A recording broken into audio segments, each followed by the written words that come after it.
Hello' viewers, পোনপ্ৰথমতে আপোনালোক সকলোকে আমাৰ চেনেলটোলৈ স্বাগতম জনাইছোঁ। চোৱা, আজিকালি বিভিন্ন ধৰণৰ এক্সামত ক্লজেছ এণ্ড চিম্পল কমপ্লেক্স কম্পাউণ্ড চেণ্টেন্সৰ ওপৰত বহু ধৰণৰ কুৱেশ্যন আহি থাকে আৰু সেইবাবে আমি এই টপিকটোৰ ওপৰত এটা ফুল ছিৰিজ আমাৰ চেনেলত আগবঢ়াম বুলি ভাবিছোঁ আৰু ইয়াত তোমালোকৰ যিমানখিনি কনফিউজন আছে এই টপিকটোক লৈ এই সকলোবোৰ আমি অতি সহজে দূৰ কৰিব চেষ্টা কৰিম। আজি আমি ডিছকাছ কৰিম কিহৰ ওপৰত? ক্লজেছৰ ওপৰত, কাৰণ ক্লজ নজনাকৈ আমি চিম্পল কমপ্লেক্স বা কম্পাউণ্ড চেণ্টেন্স আমি ট্ৰেন্সফৰ্ম কৰিব নোৱাৰিম। So without wasting our time, let's start the video.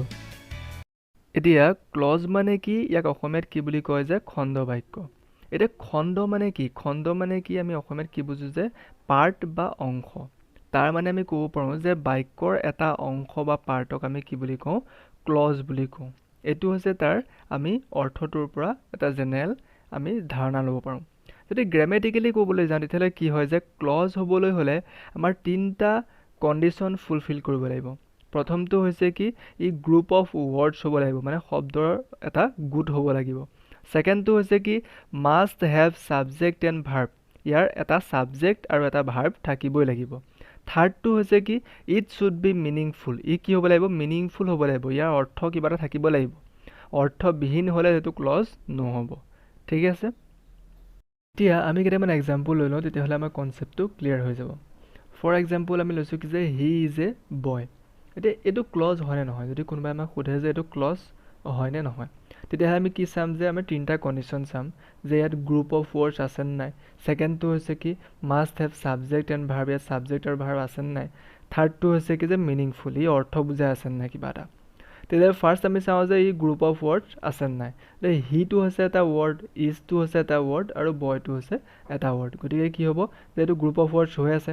ছেকেণ্ডটো হৈছে কি ইয়াত ছাবজেক্ট আৰু ভাৰ্ব আছে নাই। হিটো হৈছে ছাবজেক্ট আৰু ইজটো হৈছে ভাৰ্ব, গতিকে ইয়াত কি হ'ব ছাবজেক্ট আৰু ভাৰ্ব আছে। থাৰ্ডটো হৈছে কি মিনিংফুল, এটা অৰ্থ বুজাই আছে নাই। সি এটা ল'ৰা, গতিকে ইয়াত অৰ্থ বুজাই আছে, গতিকে ই কি হ'ব? এটা ক্লজ হ'ব।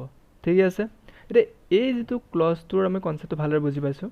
এতিয়া হৈছে কি এই ক্লজটো এটা চেণ্টেন্স হয় নে নহয়? যদি কোনোবাই সোধে যে হি ইজ এ বয়টো এটা চেণ্টেন্সো হয়, ঠিক আছে, এইটো এটা কি হ'ব? এটা চেণ্টেন্সো হ'ব। কিন্তু আমি যদি আৰু এটা এক্সাম্পল লওঁ যে চি লাভছ, তাই হাঁহিছে, এতিয়া কি হ'ব যে চি লাভছটো কি হয় যে গ্ৰুপ অফ ৱৰ্ডছ হয়নে নহয়? হয়, কাৰণ দুটা ৱৰ্ড আছে, এই গ্ৰুপ অফ ৱৰ্ডছ হয়। ছেকেণ্ডটো হৈছে কি must have subject and verb, ইয়াত ছাবজেক্ট আছে নাই, চিটো ছাবজেক্ট আৰু লাভটো হৈছে ভাৰ্ব, গতিকে ছাবজেক্ট আৰু ভাৰ্বো আছে। থাৰ্ডটো হৈছে মিনিংফুল, এটা মিনিং বুজাই আছে নাই, গতিকে চি লাভছ এটা মিনিং বুজাই আছে, গতিকে ই কি হ'ব? এটা ক্লজ হ'ব। কিন্তু ই এটা চেণ্টেন্স নহয়। এতিয়া কিয় নহয়? ইয়াত যিখিনি আমি কনফিউজন আছে গোটেইখিনি আমি নেক্সট ক্লিয়াৰ কৰি যাম। তো এইখিনিলৈকে যদি ভিডিঅ'টো চাইছে ভিডিঅ'টো লাইক কৰিব আৰু নেক্সট অলপো স্কিপ নকৰাকৈ ভিডিঅ'টো চাই যাব। ঠিক আছে, এতিয়া এটা ক্লজ চেণ্টেন্স হ'ব নে নহয় তাক ক'বলৈ হ'লে আমি প্ৰথম জানিব লাগিব যে ক্লজ আৰু চেণ্টেন্সৰ মাজৰ ডিফাৰেঞ্চটো কি, যে এটা ক্লজ মানে কি আৰু এটা চেণ্টেন্স মানে কি, তাৰ মাজৰ কি ডিফাৰেঞ্চ আছে। এতিয়া ফাৰ্ষ্ট আমি ডিফাৰেঞ্চকেইটা জানি লওঁ, এফালে ক্লজ দি লৈছোঁ, এফালে চেণ্টেন্স দি লৈছোঁ। এতিয়া ফাৰ্ষ্ট ডেফিনেশ্যন ৱাইজ যদি ইয়াৰ ডিফাৰেঞ্চটো চাবলৈ যাওঁ তেতিয়াহ'লে কি হয় যে ক্লজ মানে কি ছাবজেক্ট আৰু এটা ফাইনাইট ভাৰ্বযুক্ত অৰ্থ থকা বাক্যৰ এটা সৰু অংশ বা ইয়াক শব্দৰ সমষ্টিক বুলি ক'ব পাৰোঁ, তাক ক্লজ বুলি কয়। আৰু চেণ্টেন্স কি হৈছে যে সম্পূৰ্ণ অৰ্থ বুজোৱা। ক্লজ মানে ইয়াত সম্পূৰ্ণ অৰ্থৰ কোনো কথা নাহে, ই কিবা এটা অৰ্থ বুজালেই হ'ব আৰু ছাবজেক্ট আৰু এটা ভাৰ্ব থাকিলেই হ'ব। কিন্তু চেণ্টেন্স মানে কি যে সম্পূৰ্ণ অৰ্থ বুজোৱা শব্দৰ সমষ্টিক কি বুলি কয়? চেণ্টেন্স বা বাক্য বুলি কয়। তাৰ মানে আমি ক'ব পাৰোঁ যে এইটো বহুত ইম্পৰ্টেণ্ট বস্তু চাবা যে এভৰি ক্লজ, প্ৰত্যেকটো ক্লজে কি হয় is just a part of a sentence, ই কি হয় যে চেণ্টেন্সৰ এটা অংশহে, নট দ্য কমপ্লিট চেণ্টেন্স, সি কমপ্লিট চেণ্টেন্সটো নহয়, তাৰ এটা কি হয় যে জাষ্ট এটা পাৰ্ট হয়। কিন্তু চেণ্টেন্স মানে কি যে এভৰি চেণ্টেন্স, প্ৰত্যেকটো চেণ্টেন্সতে কি আছে? এটা ক্লজ আছে, ইজ এ ক্লজ। প্ৰত্যেকটো চেণ্টেন্সে এটা ক্লজ হয়, কিন্তু প্ৰত্যেকটো ক্লজে এটা কি নহয়? চেণ্টেন্স নহয়, কাৰণ ক্লজে সম্পূৰ্ণ অৰ্থ প্ৰকাশ নকৰিবও পাৰে, কিন্তু চেণ্টেন্সে সদায় সম্পূৰ্ণ অৰ্থই প্ৰকাশ কৰে। ছেকেণ্ডটোত সেইটো দিছোঁ যে এটা ক্লজে কেতিয়াবা আন এটা ক্লজৰ লগত লগ লাগি, কাৰণ এটা ক্লজে কেতিয়াও সম্পূৰ্ণ অৰ্থ প্ৰকাশ কৰিব নোৱাৰে, সি কি কৰে বেলেগ এটা ক্লজৰ লগত লগ লাগি সম্পূৰ্ণ অৰ্থ প্ৰকাশ কৰে, আৰু তেতিয়া সেই দুইটা ক্লজ বা দুটাতকৈ বেছিও থাকিব পাৰে, সেই গোটেইকেইটা ক্লজক কি বুলি ক'ম? আমি এটা চেণ্টেন্স বুলি ক'ম।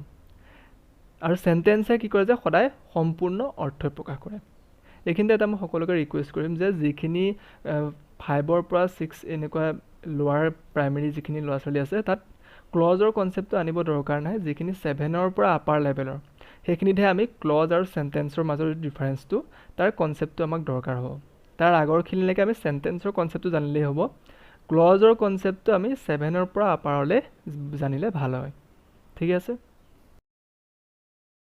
এতিয়া ইয়াৰ ডিফাৰেন্সটো আমি কেইটামান এক্সাম্পল দি আৰু ভালদৰে বুজি লওঁ ফৰ এক্সাম্পল যদি আমি ল'বলৈ যাওঁ যে উই গ' হি লাভছ চি ছিংছ এটচেট্ৰা এনেকুৱাবিলাক কি হয় এটা ক্লজ হয় কিন্তু ইহঁত সেন্টেন্স নহয় কিয় নহয় যে চোৱা যে চি ছিংছ তাই গাইছে এতিয়া কি গাইছে কি গোৱা নাই কোনো ধৰণৰ আমাক কমপ্লিট ইনফৰমেশ্যন দিয়া নাই ইয়াৰ ইনফৰমেশ্যনটো কি হৈছে আধৰুৱা হৈ আছে কিন্তু ইয়াৰ এটা মিনিং আছে সেইকাৰণে ই কি হৈছে ক্লজ হৈছে কিন্তু ই সেন্টেন্স কিয় নহয় ই সম্পূৰ্ণ অৰ্থ বুজোৱা নাই এতিয়া যদি আমি চি ছিংছৰ লগত যদি আমি এটা লগাই দিওঁ যে চি ছিংছ এ ছং তেতিয়াহ'লে কি হৈছে যে তাই কি গাইছে এটা গান গাইছে গতিকে আমি কমপ্লিট ইনফৰমেশ্যনটো পাই গৈছোঁ তেতিয়াহ'লে কি হ'ব এই চি ছিংছ এ ছং এইটো কি হৈ যাব এটা সেন্টেন্স হৈ যাব তাৰ মানে কমপ্লিট ইনফৰমেশ্যন দিলেহে কি হয় এটা সেন্টেন্স হয় কিন্তু এটা সাবজেক্ট আৰু ভাৰ্ব লাগিলে এটা কি হৈ যায় ক্লজ হৈ যায় ঠিক আছে আৰু এটা আমি এক্সাম্পল লওঁ চোৱা যে হুইচ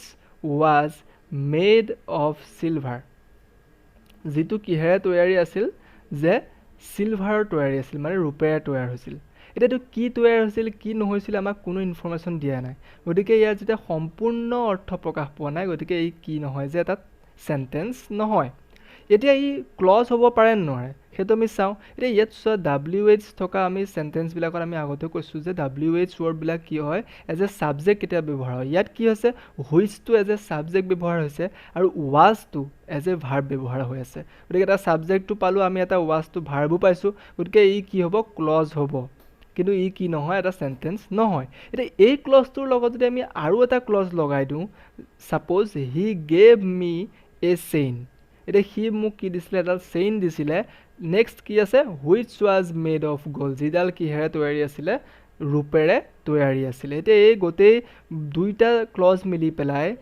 এড কৰাৰ লগে লগে কি হ'ল এটা ফুল মিনিং দিলে আমাক গতিকে এই দুইটা ক্লজ মিলি পেলাই কি বনি গ'ল এটা সেন্টেন্স বনি গ'ল কিন্তু এটা অকলে কি কৰিব পৰা নাই সম্পূৰ্ণ আমাৰ অৰ্থটো প্ৰকাশ কৰিব পৰা নাই গতিকে এটা হৈছে ইয়াৰ ক্লজ এই দুইটাৰে এটা এইটো which was made of silver এইটো এটা ক্লজ he gave me a chain এইটো এটা ক্লজ কিন্তু দুইটা মিলি পেলাই কি হৈ গৈছে এটা সেন্টেন্স হৈ গৈছে ঠিকে আছে বুজি পাইছা আমি আশা কৰোঁ ভিডিঅ'টো সকলোৰে ভালদৰে বুজি পাইছে আমি নিজৰ ফালৰ পৰা যিমানখিনি পাৰি সহজেৰে ভিডিঅ'টো বুজাবলৈ চেষ্টা কৰিলোঁ কাৰোবাৰ যদি কিবা কনফিউজন আছে তাত তেতিয়াহ'লে আমাক কমেণ্ট ছেকশ্যনত সুধিব পাৰে গতিকে আজিলৈ ইমানেই ধন্যবাদ